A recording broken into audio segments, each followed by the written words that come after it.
श्री कृष्ण ने दी गीता में यहाँ 18 चेतावनी। जवानी में जिसने ज्यादा पाप किए हैं उसे बुढ़ापे में नींद नहीं आती, उसे पश्चाताप की अग्नि जलाती रहती है।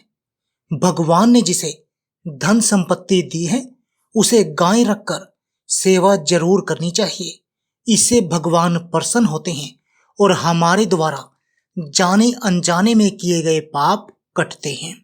जुआ, मदिरापान, पर स्त्री गमन, हिंसा, असत्य, मद आसक्ति और निर्दय होना, इन सब में कलयुग का वास है, इसलिए इनका एक और नाम है घोर पाप।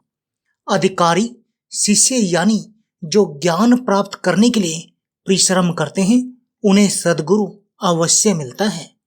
भगवान श्री कृष्ण कहते हैं कि मनुष्य को अपने हृदय को बार बार समझाने की कोशिश करनी चाहिए कि ईश्वर के सिवाय उसका कोई नहीं है। साथ ही यह विचार करना चाहिए कि इसका कोई भी नहीं है इस ब्रह्मांड में जो उसका साथ देगा, वह सिर्फ परमात्मा है। भोग में क्षणिक सुख प्राप्त होता है, साथ ही त्याग में स्थायी। श्री कृष्ण कहते हैं कि सत्संग ईश्वर की कृपा से मिलता है, परंतु कुसंगति में पड़ना मनुष्य के अपने ही विचारों के कारण होता है। लोभ और मोह, माया पाप के माता पिता कहे जाते हैं। श्री कृष्ण कहते हैं कि स्त्री का धर्म है कि हर रोज सुबह तुलसी और माता पार्वती का पूजन करे, इससे उनकी सुख समृद्धि हमेशा बनी रहती है।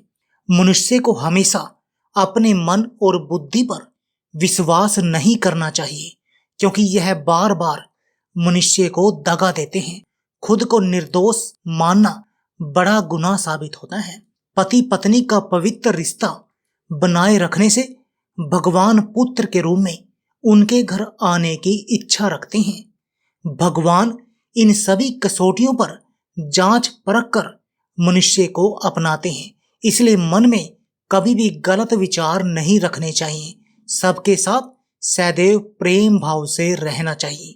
सुख और दुख मनुष्य के भीतर ही निवास करते हैं, परंतु मनुष्य उसे घर में, स्त्री में, पुत्र में और संपत्ति में बाहरी सुख प्राप्ति के लिए ढूंढ रहा है।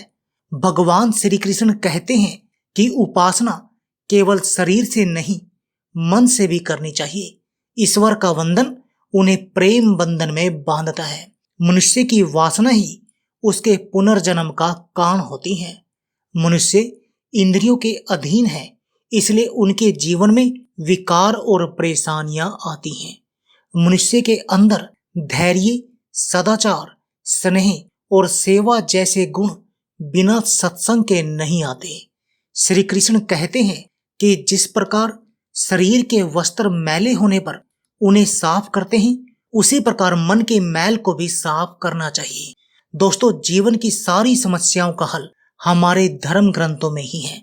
अगर हम इन्हें पढ़ते हैं, समझते हैं, तो हमारे जीवन में आने वाली बड़ी से बड़ी समस्याओं का सामना किया जा सकता है। लेकिन आज की इस भागदौड़ भरी जिंदगी में किसी को पढ़ने का समय ही नहीं होता, इसलिए हम आपके लिए धर्म ग्रंथ, वेद पुराण, पौराणिक कथाएं और भगवान से जुड़ी सभी तरह की कथाएं हमारे इस चैनल पर लेकर आते हैं। दोस्तों, अगर यह वीडियो आपको अच्छी लगी हो तो वीडियो को लाइक करके चैनल को सब्सक्राइब कर लीजिए, जिससे हमारी सारी वीडियो आप तक पहुंच सके। धन्यवाद।